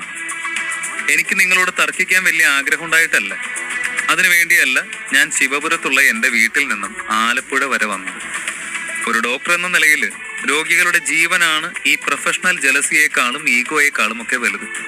ഒന്നാമത് മറ്റു ജോലികൾ പോലെയല്ല. ഒരു ചെറിയ അബദ്ധം മതി നഷ്ടപ്പെടുന്നത് ഒരു ജീവനായിരിക്കും. അതുകൊണ്ട് ഒരു ചെറിയ കുട്ടിയുടെ എതിരഭിപ്രായത്തെ പറ്റി പോലും ഒരു നിമിഷം ചിന്തിക്കുന്നതിൽ തെറ്റൊന്നുമില്ല. അനന്തൻ പറഞ്ഞു. വീട് ശിവപുരം, പേരിന്റെ അറ്റത്ത് വർമ്മ. നീ നാഷണൽ ഹോസ്പിറ്റൽസിന്റെ ഓണറാണോ? നിങ്ങളുടെ ഫാമിലി അല്ലേ അത് നടത്തുന്നേ? ജയരാജ് ഡോക്ടർ അതിശയത്തോടെ ചോദിച്ചു. ആണെന്ന് കൂട്ടിക്കോ, അവനൊരു അലസൻ ഭാവത്തിൽ പറഞ്ഞു. നാഷണൽ ഹോസ്പിറ്റലിന്റെ പേരിൽ അഭിമാനിക്കാൻ അനന്തന് വലിയ താല്പര്യമില്ല എങ്കിലും ഇപ്പോൾ അവൻ എതിർത്ത് പറയാൻ പറ്റിയ സാഹചര്യമല്ല. വീട്ടിൽ നിന്ന് പുറത്താക്കിയതും മറ്റു കുടുംബ പ്രശ്നങ്ങളും ഇവരോട് വിശദീകരിച്ച് സമയം കളയേണ്ടതില്ലാത്തതിനാൽ അനന്തൻ അവരെ തിരുത്താൻ മുതിർന്നില്ല. അത്രയും പറഞ്ഞ ശേഷം അനന്തൻ നേരെ ഗോവിന്ദ പണിക്കർ കിടക്കുന്ന എണ്ണത്തോണിയുടെ അരികിലേക്ക് പോയി. അനന്തൻ അയാളുടെ ശരീരത്തിലേക്ക് തന്നെ നോക്കി. പലതരം പച്ചമരുന്നുകൾ അരച്ച് പുരട്ടിയിട്ടുണ്ട്. എണ്ണത്തോണിയിൽ എന്തോ ഒരു തൈലം പൂശിയിട്ടുമുണ്ട്. അയാൾ ഒരു മുണ്ട് മാത്രമേ ധരിച്ചിട്ടുള്ളൂ. അർദ്ധനഗ്നനായി കിടക്കുന്ന അയാളുടെ ശരീരം ആകെ ഒരു കിടപ്പ് കിടക്കുന്നതിന്റെ ഫലമായി വ്രണങ്ങൾ പൊട്ടി ഒലിച്ചു തുടങ്ങിയിട്ടുണ്ട്. അനന്തന് ഏറ്റവും അതിശയം തോന്നിയത് അയാളുടെ നട്ടെല്ല് മുഴുവൻ കരിനീലിച്ചു കിടക്കുകയാണ്. കണ്ടാൽ ഒരു മനുഷ്യന്റെ നട്ടെല്ലാണെന്ന് പോലും ഉൾക്കൊള്ളാൻ പറ്റില്ല. ഏതോ ഒരു വന്യമൃഗത്തിന്റെയാണ് എന്ന് തോന്നും. അനന്തൻ അയാളുടെ ശരീരം ആകെ പരിശോധിക്കുന്നത് കണ്ട ഡോക്ടർ സുദർശൻ മറ്റു ഡോക്ടർമാരോട് ഇങ്ങനെ പറഞ്ഞു. ഇവൻ ശരിക്കും വർമ്മ ഫാമിലിയിൽ ഉള്ളത് തന്നെയാണോ? നമ്മൾ ഇതുവരെ ഇങ്ങനെ ഒരാളെ പറ്റി കേട്ടിട്ടില്ലല്ലോ. നാഷണൽ ഹോസ്പിറ്റലിലെ ബോർഡ് മെമ്പേഴ്സിനെ അറിയാത്ത ആരും തന്നെ മെഡിക്കൽ ഫീൽഡിൽ ഉണ്ടാവില്ല. എവിടെയോ ചില പൊരുത്തക്കേടുകൾ തോന്നുന്നു. ഇത് കേട്ട് ഡോക്ടർ ഹരിഹരൻ ഇങ്ങനെ പറഞ്ഞു. കൊച്ചു ഡോക്ടർ സാറേ, സോറി, ഡോക്ടർ അനന്തൻ വർമ്മ എന്ന് വിളിക്കണമെന്നല്ലേ പറഞ്ഞത്? ഒരു കാര്യം ചോദിക്കാനുണ്ടായിരുന്നു. ഞങ്ങൾ ഈ ഒരു പേഷ്യന്റിനെ കാലങ്ങളായി ചികിത്സിച്ചു കൊണ്ടിരിക്കുക. താൻ ഇങ്ങനെ പെട്ടെന്ന് എവിടെ നിന്നോ കയറി വന്ന് പേഷ്യന്റിന്റെ കണ്ടീഷൻ പോലും അറിയാതെ ഇങ്ങനെ ഓരോന്ന് പറഞ്ഞ അറ്റ്ലീസ്റ്റ് ആ രോഗിയുടെ അവസ്ഥയെങ്കിലും മനസ്സിലാക്കിയിട്ടാണോ ചികിത്സിച്ചു തുടങ്ങുന്നത്? അയാൾ പരിഹാസമായി മാത്രമല്ല ചോദിച്ചത്. അനന്തനെ ചലനത്തിലും ഭാവത്തിലും ഒക്കെ അയാൾക്ക് അതിശയം തോന്നി. ഇതുവരെ തങ്ങൾ കിണഞ്ഞു പരിശ്രമിച്ചിട്ടും രോഗം പോലും കണ്ടെത്താൻ കഴിയാത്ത അവസ്ഥയിൽ പെട്ടെന്ന് എങ്ങനെയാണ് അനന്തൻ തീരുമാനങ്ങൾ എടുത്തത്? അയാൾക്കൊപ്പം തന്നെ ഡോക്ടർ ജയരാജനും ഇങ്ങനെ പറഞ്ഞു. അത് പിന്നെ നമുക്കൊന്നും പറയാൻ പറ്റില്ലല്ലോ ഡോക്ടർ. നാഷണൽ ഹോസ്പിറ്റലിലെ ഡോക്ടേഴ്സിനേക്കാളും വലിയ ഡോക്ടർമാരില്ല എന്നല്ലേ പൊതുവേ ഉള്ള പറച്ചില്. നമ്മളൊക്കെ അവരുടെ മുന്നിൽ തീരെ ചെറുതാ. ഡോക്ടർ ജയരാജിന്റെ സംസാരത്തിൽ നല്ല പ്രൊഫഷണൽ ജലസി വ്യക്തമായി തെളിഞ്ഞു. അങ്ങനെ പറയാൻ പറ്റില്ല ഡോക്ടർ ജയരാജ്. താൻ കുറച്ചു നാള് മുൻപത്തെ ന്യൂസ് കണ്ടില്ലേ? നാഷണൽ ഹോസ്പിറ്റലിൽ വെച്ച് പോയിസൺഡ് ആയ കുറെ അധികം പേഷ്യൻസിനെ ആ നാട്ടിൽ തന്നെയുള്ള ഏതോ ഒരു കുഞ്ഞു ഡിസ്പെൻസറിയിൽ ചികിത്സിച്ച് രക്ഷപ്പെടുത്തിയ കാര്യം. അതിലും രസകരമായ സംഭവം എന്താണെന്ന് വെച്ചാൽ നാഷണൽ ഹോസ്പിറ്റലിന്റെ പിടിപ്പ് കേടുകൊണ്ട് മാത്രമാണ് ഇത്രയും അധികം രോഗികൾക്ക് ശരീരത്തിൽ പോയിസൺ ഉണ്ടായത്. എന്തോ ഒരു ഇല്ലീഗലായ ട്രീറ്റ്മെന്റ് മെത്തേഡ് യൂസ് ചെയ്തതിന്റെ സൈഡ് എഫക്റ്റ് ആണ്. ഇതെല്ലാം നല്ല വിവാദമായ ന്യൂസ് ആയിരുന്നല്ലോ, ആരും കണ്ടില്ല? ഡോക്ടർ സുദർശൻ ചോദിച്ചു. അവർ ഒളിഞ്ഞും തെളിഞ്ഞും നാഷണൽ ഹോസ്പിറ്റലിന്റെ കുറ്റങ്ങൾ പറഞ്ഞു. പക്ഷെ അതൊന്നും അനന്തനെ ബാധിക്കുന്ന കാര്യമല്ലല്ലോ. അവനെ സംബന്ധിച്ച് സ്വസ്ഥമായി അവന്റെ മുന്നിലെത്തിയ പേഷ്യന്റിന്റെ ചികിത്സ നടത്തണം. അവരുടെ സംസാരം ശല്യമായി മാറിയപ്പോഴാണ് അവൻ പ്രതികരിച്ചത്. ഞാൻ പറഞ്ഞല്ലോ, ഞാൻ നിങ്ങളെ എതിർത്തിട്ടുണ്ടെങ്കിൽ അതൊരു രോഗിയുടെ ജീവന് വേണ്ടിയാണ്. ഞാൻ വീണ്ടും ഓർമ്മിപ്പിക്കുന്നു, മനുഷ്യജീവൻ നമ്മൾ ഡോക്ടർമാർക്ക് തട്ടിക്കളിക്കാനുള്ള കളിക്കോപ്പല്ല. ഈ പേഷ്യന്റ് ഒരല്പം വെള്ളവുമായി കോണ്ടാക്ട് വന്നാൽ അത് മാത്രം മതി മരിക്കാൻ. അത്രയും ക്രിട്ടിക്കലായ അവസ്ഥയിലാണ് ഇയാൾ ഉള്ളത്. ഒരു യഥാർത്ഥ ഡോക്ടറിന് ഞാൻ പറയുന്ന കാര്യം മനസ്സിലാക്കാൻ പറ്റും. നിങ്ങൾക്കത് പറ്റാത്തത് എന്റെ കുറ്റമല്ല. അനന്തൻ പറഞ്ഞു. തീറ ചെക്ക, നീ ആരാന്നാ നിന്റെ വിചാരം? ഇന്ത്യയിലെ ഏറ്റവും വലിയ ഡോക്ടറാണെന്നാണോ വിചാരം? അതോ ആയുർവേദത്തിന്റെ ദേവനായ സാക്ഷാൽ ധന്വന്തരി മൂർത്തിയുടെ അവതാരമാണെന്നോ? എന്താ നീ സ്വയം കരുതി വെച്ചിരിക്കുന്നേ? ഞങ്ങളൊക്കെ യഥാർത്ഥ ഡോക്ടർമാരല്ല എന്ന് പറയാൻ നിനക്കെന്ത് യോഗ്യതയാ ഉള്ളത്? നീ ഈ പ്രായത്തിൽ എങ്ങനെ ഡോക്ടറായി എന്ന് ഞങ്ങൾക്കറിയില്ല. പക്ഷെ ഒന്ന് മാത്രം പറയാം, ഞങ്ങളുടെയൊക്കെ എക്സ്പീരിയൻസ് ഉണ്ടല്ലോ, അത് നിന്റെ ഇപ്പോഴത്തെ പ്രായത്തിനേക്കാളും കൂടുതലായിരിക്കും. ഇന്നലത്തെ മഴയിൽ കിളിർത്തവനൊക്കെ നമ്മുടെ നേർക്ക് വിരൽ ചൂണ്ടാൻ വളർന്നിരിക്കുന്നു. ജയരാജ് ദേഷ്യമടക്കാനാവാതെ വിളിച്ചു പറഞ്ഞു. അയാളെ മറ്റു ഡോക്ടർമാരും പിന്തുണച്ചു.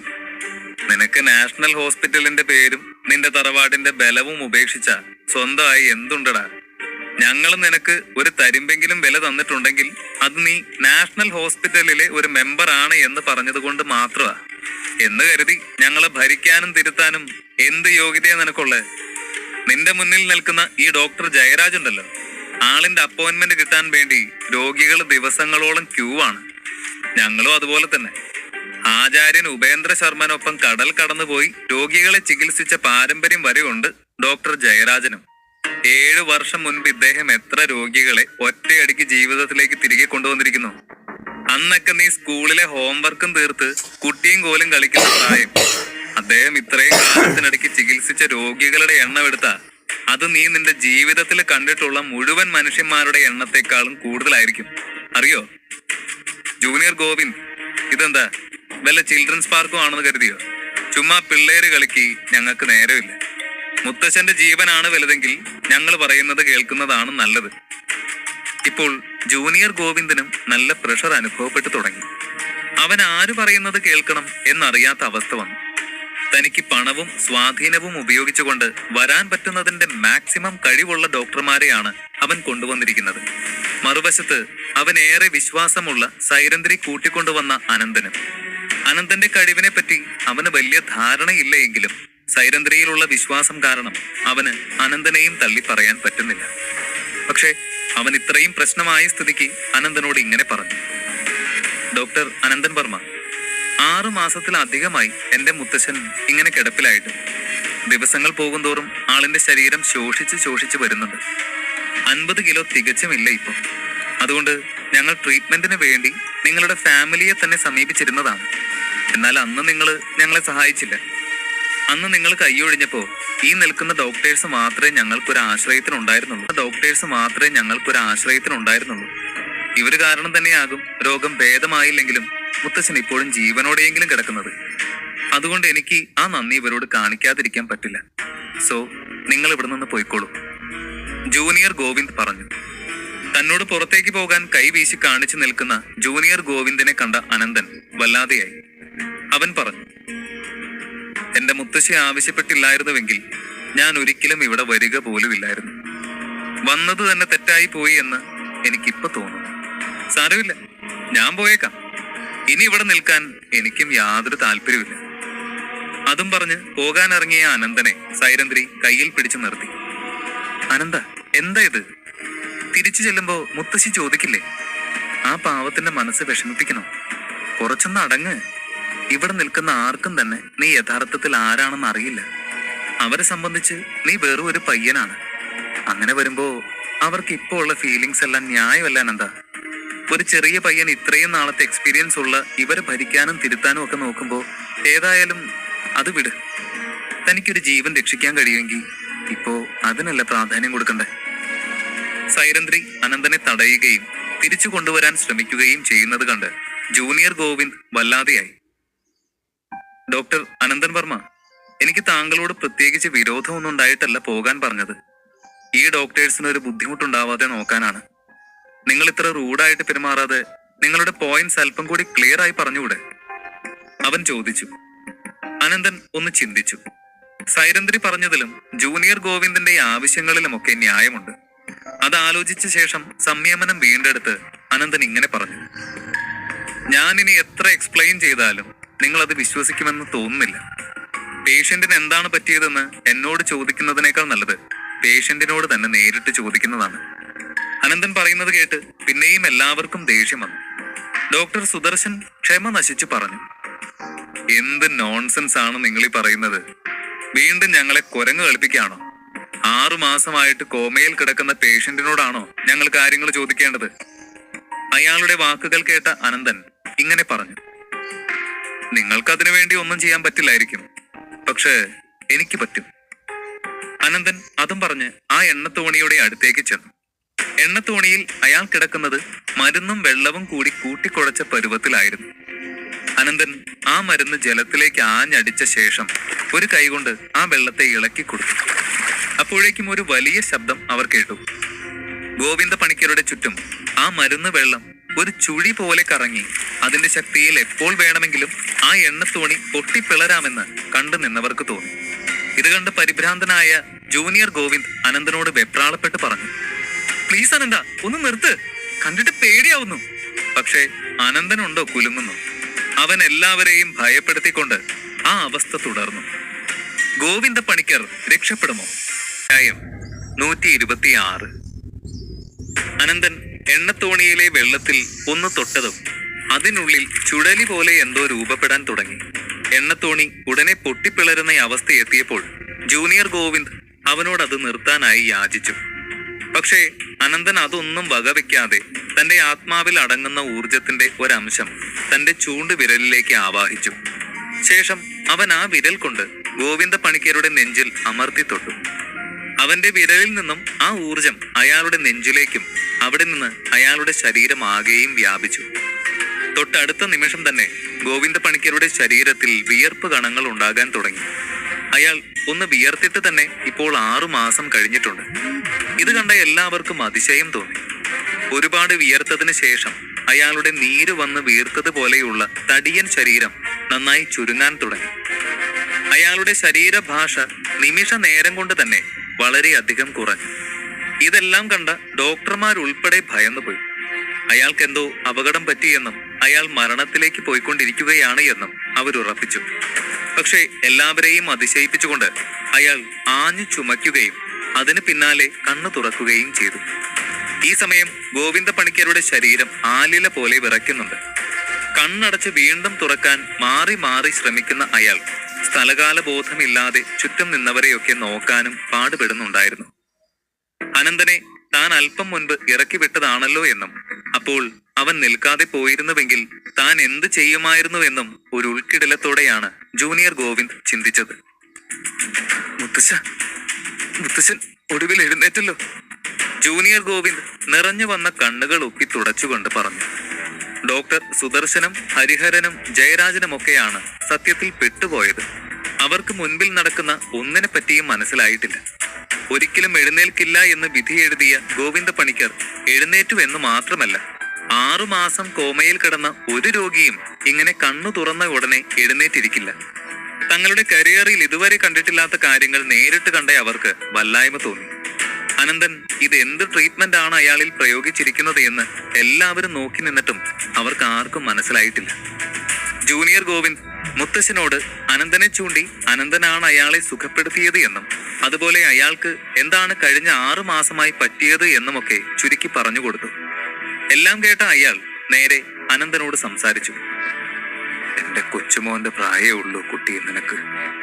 നീ കാരണവാ എനിക്ക് എന്റെ ജീവൻ തിരിച്ചു കിട്ടിയത്. എനിക്കിപ്പോ ഒരു അസുഖവും ഇല്ലാത്തതുപോലെ, പൂർണ്ണമായും ഭേദമായതുപോലെയാ തോന്നുന്നേ. അത് സത്യമല്ലേ? എന്റെ അസുഖമെല്ലാം പൂർണ്ണമായും മാറിയില്ലേ? അയാൾ ആകാംക്ഷയോടെ അനന്തനോട് ചോദിച്ചു. അയാൾ അത് ചോദിച്ചു കഴിഞ്ഞ് താനിത് എവിടെയാണ് ഇരിക്കുന്നത് എന്ന് നോക്കി. എണ്ണത്തോണിയിലാണ് താൻ ഇത്രയും നാൾ കിടന്നത് എന്ന് മനസ്സിലാക്കി അയാൾ അതിൽ നിന്ന് എഴുന്നേറ്റു. ചെറുപ്പക്കാരെ പോലെ എണ്ണത്തോണിയുടെ വക്കിൽ ഒരു കൈ പിടിച്ച് അനായാസമായി അതിൽ നിന്ന് ചാടിയിറങ്ങുന്ന അയാളെ കണ്ട് ജൂനിയർ ഗോവിന്ദനും ഡോക്ടർമാർക്കുമെല്ലാം ശ്വാസം ഒരു നിമിഷം വിലങ്ങിയതുപോലെ തോന്നി. ഇത്രയും നാൾ അനങ്ങാൻ വയ്യാതെ കിടന്ന അയാൾ ഇങ്ങനെ സാഹസം കാണിച്ചാൽ വീണു പോകില്ലേ എന്ന് എല്ലാവരും ഭയന്നു. എന്നാൽ അവരെയൊക്കെ വീണ്ടും അത്ഭുതപ്പെടുത്തിക്കൊണ്ട് അയാൾ 2 കാലുകളും തറയിൽ ഉറപ്പിച്ചു നിന്നു. അയാളുടെ ശരീരത്തിന് അപ്പോൾ ഒരു വൃദ്ധന്റെ ആരോഗ്യമായിരുന്നില്ല, ഒരു ചെറുപ്പക്കാരനിൽ കാണുന്ന എനർജി ആയിരുന്നു. മുത്തശ്ശനിപ്പോ ഒരുപാട് മാറ്റമുണ്ടല്ലോ. കോമയിൽ നിന്ന് കണ്ണു തുറന്നത് തന്നെ വലിയ അതിശയമാണ്. പക്ഷെ ഇപ്പൊ അത് മാത്രമല്ല, ശരീരത്തിന് മൊത്തം നല്ല മാറ്റമുണ്ട്. അനന്തൻ ഡോക്ടർ ഒന്ന് ചെറുതായി തൊട്ടതേ ഉള്ളൂ. ഇത് ശരിക്കും ഒരു മിറാക്കിളാണ്. ജൂനിയർ ഗോവിന്ദ് ആശ്ചര്യം അടക്കാനാവാതെ പറഞ്ഞു. ഇത് കേട്ട അനന്തൻ മുന്നോട്ട് വന്നു. ഗോവിന്ദ പണിക്കരെ, ശിവപുരത്തു നിന്നും എന്റെ മുത്തശ്ശി സുമംഗല വർമ്മയാണ് എന്നെ ഇവിടേക്ക് പറഞ്ഞു വിട്ടത്. മുത്തശ്ശി പറഞ്ഞിട്ടാണ് ഞാൻ ഇങ്ങനെ ഇത്രയും ദൂരം നിങ്ങളുടെ ജീവൻ രക്ഷിക്കാനായി വന്നത്, അനന്തൻ പറഞ്ഞു. ഇത് കേട്ട ഗോവിന്ദ പണിക്കരുടെ മുഖം തെളിഞ്ഞു. അയാൾ ആവേശത്തോടെ ചോദിച്ചു, ശിവപുരത്തു നിന്നോ? സുമംഗല അയച്ചതാണെന്നോ? മുത്തശ്ശി സുഖമായിട്ടിരിക്കുന്നോ? മുത്തശ്ശി സുഖമായിട്ടിരിക്കുന്നുണ്ട്. പക്ഷേ നിങ്ങൾ അല്പസമയത്തിനുള്ളിൽ തന്നെ മരിക്കും.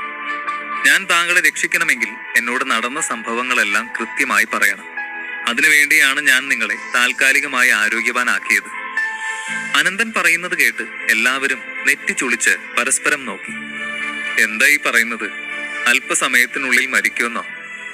ഡോക്ടർ സുദർശൻ ചോദിച്ചു. ഇത് കേട്ട ജൂനിയർ ഗോവിന്ദിന് ആകെ ദേഷ്യം വന്നു. നിങ്ങൾ എന്ത് തോന്നിയാസായി പറയുന്നത്? രോഗം മുഴുവൻ ഭേദമായി ഒരു കുഴപ്പമില്ലാതെ പ്രതീക്ഷിച്ചതിനേക്കാളും ആരോഗ്യവാനായിരിക്കുന്ന എന്റെ മുത്തശ്ശൻ അല്പസമയത്തിനകം മരിക്കുമെന്ന് പ്രവചിക്കാൻ നിങ്ങൾ ആര്? നിങ്ങൾ തന്നെയല്ലേ മുത്തശ്ശന്റെ രോഗമെല്ലാം ഒരു ഞൊടിയിടയിൽ മാറ്റിയത്? ഇത് കേട്ട് അനന്തൻ പറഞ്ഞു, ഞാൻ എന്താണ് ചെയ്തത് എന്ന് എനിക്ക് വ്യക്തമായിട്ട് അറിയാം. ഞാൻ രോഗം പൂർണ്ണമായി ഭേദമാക്കിയിട്ടില്ല. കുറച്ച് സമയത്തേക്ക് മാത്രമാണ് ഇയാളെ ഞാൻ ജീവിതത്തിലേക്ക് കൊണ്ടുവന്നിരിക്കുന്നത്. പ്ലീസ് ഇങ്ങനെ സംസാരിച്ച് നേരം കളയരുത്. എന്റെ മുന്നിൽ സമയം വളരെ പരിമിതമാണ്. ഗോവിന്ദ പണിക്കരെ, നിങ്ങൾ നടന്ന കാര്യങ്ങൾ എന്നോട് പറഞ്ഞേ മതിയാവൂ, അനന്തൻ ഉറച്ച സ്വരത്തിൽ പറഞ്ഞു. ഗോവിന്ദ പണിക്കർ എന്താണ് അറിയേണ്ടത് എന്ന സംശയത്തോടെ അനന്തനെ നോക്കി. അയാളുടെ ഭാവം കണ്ട് അനന്തൻ ചോദിച്ചു, നിങ്ങളുടെ കുടുംബത്തിനു മേൽ ആരുടെയെങ്കിലും ശാപമേറ്റിട്ടുണ്ടോ? ഇത് കേട്ടതും ഗോവിന്ദ പണിക്കരുടെ മുഖം വിവർണമായി. അയാളുടെ ശരീരം എന്തോ ഓർത്ത് വിറകൊണ്ടു. അയാൾ അനന്തനോട് പറഞ്ഞു, ഇതെല്ലാം ആ ശാപം കാരണമാണ് തുടങ്ങിയത്. അത്രയും പറഞ്ഞപ്പോഴേക്കും അയാൾക്ക് അനുവദിച്ച സമയം കഴിഞ്ഞു. മിന്നൽ വേഗത്തിൽ അയാൾ ഒന്ന് വിറകൊണ്ട് നിലത്തേക്ക് വീണു. മുത്തശ്ശ എന്ന് വിളിച്ചുകൊണ്ട് ജൂനിയർ ഗോവിന്ദ് മുന്നോട്ടാഞ്ഞു. ഗോവിന്ദ പണിക്കരുടെ ശരീരം വീണ്ടും പഴയതുപോലെ വിളറി വെളുത്ത് വ്രണങ്ങൾ വരുന്നത് കണ്ട് അവരെല്ലാവരും പേടിച്ചു. മുൻപത്തേതിനേക്കാൾ അവസ്ഥ വഷളായി എന്ന് വേണം പറയാൻ. ഡോക്ടർ അനന്തൻ, എന്താ ഇത്? പെട്ടെന്ന് എന്താ എന്റെ മുത്തച്ഛന് സംഭവിച്ച്? എന്തെങ്കിലും ചെയ്ത് മുത്തച്ഛനൊന്ന് രക്ഷിക്ക്. ഇങ്ങനെ നോക്കി നിൽക്കല്ലേ, അനന്തനോട് ജൂനിയർ ഗോവിന്ദ് അപേക്ഷിച്ചു. ഇത്തവണ ജൂനിയർ ഗോവിന്ദ് മാത്രമല്ല, മറ്റു ഡോക്ടർമാർ പോലും അനന്തനോട് അപേക്ഷിച്ചു. ഗോവിന്ദ പണിക്കരുടെ ജീവൻ തിരികെ പിടിക്കാൻ അനന്തന് മാത്രമേ കഴിയൂ എന്ന് അവർക്കെല്ലാം ബോധ്യമായി. മിസ്റ്റർ അനന്തൻ വർമ്മ, ഞങ്ങൾക്കറിയില്ല നിങ്ങൾ ഏത് വൈദ്യഗ്രന്ഥത്തെ അടിസ്ഥാനപ്പെടുത്തിയാണ് ചികിത്സിക്കുന്നതെന്ന്. പക്ഷേ ഇപ്പൊ നിങ്ങൾക്ക് മാത്രമേ ഇദ്ദേഹത്തെ രക്ഷപ്പെടുത്താൻ പറ്റൂ. പ്ലീസ് എന്തെങ്കിലും ചെയ്. ഡോക്ടർമാർ മൂവരും മാറി മാറി പറഞ്ഞു. വീണ് കിടക്കുന്ന ഗോവിന്ദ പണിക്കരെ നോക്കി ഭീതിയോടെ സൈരന്ധ്രി ഇങ്ങനെ പറഞ്ഞു, അറിയാവുന്ന ആരെങ്കിലും സത്യം പറയേ. ജീവന്റെ തിരി അണഞ്ഞു കഴിഞ്ഞാൽ അത് വീണ്ടും കത്തിക്കാൻ കഴിഞ്ഞുവെന്ന് വരില്ല. സമയം അമൂല്യമാണ്. സൈരന്ധ്രി പറഞ്ഞതിന്റെ അർത്ഥം മനസ്സിലായ എല്ലാവരുടെയും ശരീരം വിറകൊണ്ടു. ഇത് കേട്ട് ജൂനിയർ ഗോവിന്ദ് അനന്തനോട് ഇങ്ങനെ പറഞ്ഞു, ഡോക്ടർ അനന്തൻ വർമ്മ, കുറച്ചു നേരം മുൻപല്ലേ താൻ കോൺഫിഡന്റ് ആയിട്ട് പറഞ്ഞത് ഇവിടെ നിൽക്കുന്ന മറ്റു ഡോക്ടേഴ്സിനൊന്നും മുത്തശ്ശനെ രക്ഷിക്കാൻ പറ്റില്ല, തനിക്ക് മാത്രമേ പറ്റൂ എന്നൊക്കെ. എന്നിട്ടിപ്പോ എന്റെ മുത്തശ്ശൻ മരിക്കാൻ പോകുന്നത് കണ്ട് നോക്കി നിൽക്കാണോ? ദയവ് ചെയ്ത് എന്തെങ്കിലും ചെയ്, അവൻ പറഞ്ഞു. ഇത് കേട്ട ഹരിഹരൻ ഡോക്ടർ എന്തോ ആലോചിച്ചു. മിസ്റ്റർ അനന്തൻ, ഞങ്ങളുടെ ട്രീറ്റ്മെന്റ് നടന്നുകൊണ്ടിരുന്ന സമയം ഗോവിന്ദ പണിക്കർ എഴുന്നേറ്റിരുന്നില്ല എങ്കിലും അറ്റ്ലീസ്റ്റ് ജീവനെങ്കിലും നിലനിന്നിരുന്നു. പക്ഷെ തന്റെ വരവോടെയാണ് എല്ലാം കുഴഞ്ഞു മറിഞ്ഞത്. ഞങ്ങൾക്ക് ആളെ കോമയിൽ നിന്ന് എഴുന്നേൽപ്പിക്കാൻ ഇതുവരെ കഴിഞ്ഞിട്ടില്ല എന്നത് സത്യം തന്നെ. പക്ഷെ ഞങ്ങളുടെ കൈപ്പിഴ കൊണ്ട് ഈ 6 മാസത്തിന്റെ ഇടയിൽ ഒരിക്കൽ പോലും ഇങ്ങനെ ഒരു അവസ്ഥ വന്നിട്ടില്ല. ഇത്രയും ചെയ്തു വെച്ചിട്ട് അതിന്റെ റെസ്പോൺസിബിലിറ്റി പോലും ഏറ്റെടുക്കാതെ മാറി നിൽക്കുകയാണോ താൻ? ഹരിഹരൻ ഡോക്ടറെ സപ്പോർട്ട് ചെയ്തുകൊണ്ട് ഡോക്ടർ ജയരാജും സംസാരിച്ചു. മിസ്റ്റർ അനന്തൻ, താൻ ഇങ്ങനെ സ്റ്റാച്ചു കണക്കി നിന്നാ ഒന്നും നടക്കില്ല. ഇയാൾക്ക് എന്തെങ്കിലും പറ്റിയാ വെറുതെ അങ്ങ് എസ്കേപ്പ് ആവാം എന്ന് വെറുതെ പോലും ചിന്തിക്കണ്ട. അനന്തൻ ഈ സമയം അത്രയും നീണ്ട ചിന്തയിലായിരുന്നു. ഡോക്ടർമാർ ചേർന്ന് ഗോവിന്ദ പണിക്കരെ എടുത്തുപൊക്കി കട്ടിലിലേക്ക് കിടത്തി. ഇതെല്ലാം കണ്ടുനിന്ന ജൂനിയർ ഗോവിന്ദിന്റെ കണ്ണുകൾ ദേഷ്യം കൊണ്ട് ചുവന്ന് കലങ്ങി. കലിപൂണ്ട ശബ്ദത്തോടെ അവൻ പറഞ്ഞു, അനന്തൻ പറയടോ, തനിക്ക് എന്റെ മുത്തശ്ശനെ രക്ഷിക്കാൻ പറ്റുമോ? അതോ താൻ ഞങ്ങളെ വെറുതെ വട്ട് കളിപ്പിക്കാണോ?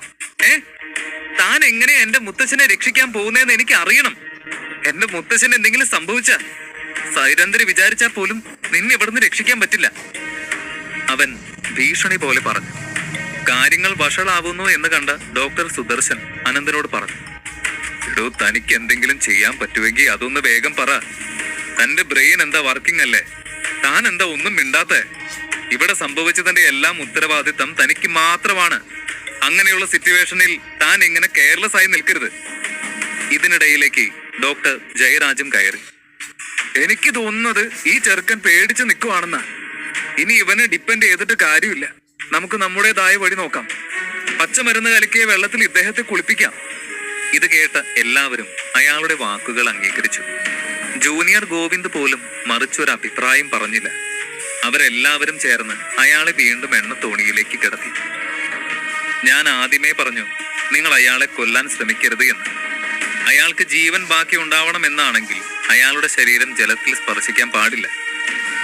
അനന്തൻ ഒടുവിൽ തന്റെ മൗനം ഭേദിച്ചു. ഇത് കേട്ട എല്ലാവരും അനന്തനെ തിരിഞ്ഞു നോക്കി. അനന്തനോട് എതിർപ്പൊക്കെ ഉണ്ടെങ്കിലും അവൻ നേരത്തെ ചെയ്ത അത്ഭുതം മനസ്സിലേക്ക് വന്നതും അവർക്ക് അവനെ എതിർക്കാനുള്ള ധൈര്യം ഉണ്ടായില്ല. ഒന്നാമത് ഗോവിന്ദ പണിക്കർക്ക് എന്ത് അസുഖമാണ് എന്ന് പോലും ആർക്കും കണ്ടെത്താൻ പറ്റിയിട്ടില്ല. അവർ ചെറുതായി ഒന്ന് അറച്ചു. നിങ്ങൾ പേടിക്കണ്ട. ഞാൻ തോൽവി സമ്മതിച്ചോ ഭയന്നോ പിന്മാറിയതല്ല. ഞാൻ ഇദ്ദേഹത്തിന്റെ ജീവൻ രക്ഷിക്കാൻ തയ്യാറാണ്. എനിക്കതിന് കഴിയും, അനന്തൻ പറഞ്ഞു. അനന്തൻ ഈ സമയം അത്രയും ഗോവിന്ദ പണിക്കരുടെ ശരീരത്തിൽ തന്നെ കണ്ണുകൾ ഉറപ്പിച്ചു വച്ചിരുന്നു. എല്ലാവരും അനന്തനെ സംശയത്തോടെ നോക്കുന്നത് കണ്ട സൈരന്ധ്രി ഇടപെട്ടു. Govind, please believe him. ഞാൻ വീണ്ടും ഓർമ്മിപ്പിക്കാം, ഇന്ന് ഈ ലോകത്ത് അനന്തൻ ഒരാൾക്ക് മാത്രമല്ലാതെ തന്റെ മുത്തച്ഛനെ രക്ഷിക്കാൻ മറ്റാർക്കും കഴിയില്ല. എന്ത് വേണമെന്ന് ജൂനിയർ ഗോവിന്ദിന് തീരുമാനിക്കാം. ഇയാൾ എന്ത് തീരുമാനിച്ചാലും ഞങ്ങൾ അത് സ്വീകരിക്കും, ഡോക്ടർ ജയരാജ് പറഞ്ഞു. ഇത് കേട്ട് ജൂനിയർ ഗോവിന്ദ് വളരെ നന്നായി ആലോചിച്ചു. അവന് മറ്റു വഴികളൊന്നും ഉണ്ടായിരുന്നില്ല. ദേഷ്യമൊക്കെ മാറ്റിവെച്ച് ആലോചിച്ച ജൂനിയർ ഗോവിന്ദ് വേറെ വഴിയില്ലാതെ മുത്തശ്ശനെ തിരികെ കട്ടിലിലേക്ക് തന്നെ കിടത്തി. ജൂനിയർ ഗോവിന്ദ് ഉടനെ തന്നെ ആരെയോ ഫോൺ ചെയ്തു. 5 മിനിറ്റിനുള്ളിൽ 2 പേർ ആ മുറിയിലേക്ക് കടന്നു വന്നു. ഒന്ന് ഒരു ജോലിക്കാരിയും രണ്ടാമത്തേത് ഒരു സുന്ദരിയായ പെൺകുട്ടിയും. ആ പെൺകുട്ടിയെ കണ്ട് അനന്തൻ അവളെ വിചിത്രമായി നോക്കി. ആരായിരിക്കും ആ പെൺകുട്ടി? എന്തിനായിരിക്കും അവളെ കണ്ട് അനന്തൻ വിചിത്രമായി നോക്കിയത്? അധ്യായം 127. അനന്തൻ അയാളെ ചികിത്സിക്കാൻ തയ്യാറായി നിന്ന നേരം അനന്തൻ ആ മുറി തുറന്നു വന്നവരെ നോക്കി.